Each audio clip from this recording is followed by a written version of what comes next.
Ermənistanın Xarici İşlər Naziri Ararat Mirzoyanla erməni jurnalistlər arasında bir qalmaqal baş verib və deməli, Ermənistan hökumətinin iclasından sonra Xarici İşlər Naziri Mirzoyan jurnalistlər arasında mübahisə yaranıb. Mirzoyan media nümayəndələrinə əhəmiyyət vermədən iclasdan sonra yoluna davam edib və bu zaman jurnalistlərdən biri siz yalnız türk jurnalistlərin suallarına cavab verirsiniz, cənab Mirzoyan deyib.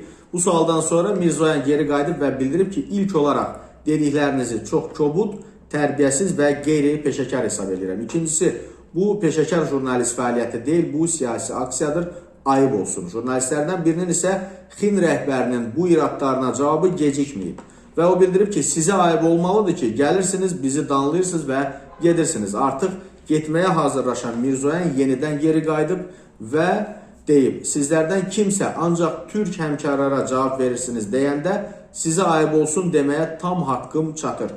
İcazə verilən çərçivədən kənara çıxmayın. Xatırladaq ki, bir neçə gün əvvəl bir qrup Türkiyəli jurnalist Ermənistan rəhbərliyinin dəvəti ilə ölkəyə səfər edib. Türkiyəli jurnalistlər burada bir sıra yüksək vəzifəli şəxslərlə müsahibələr ediblər.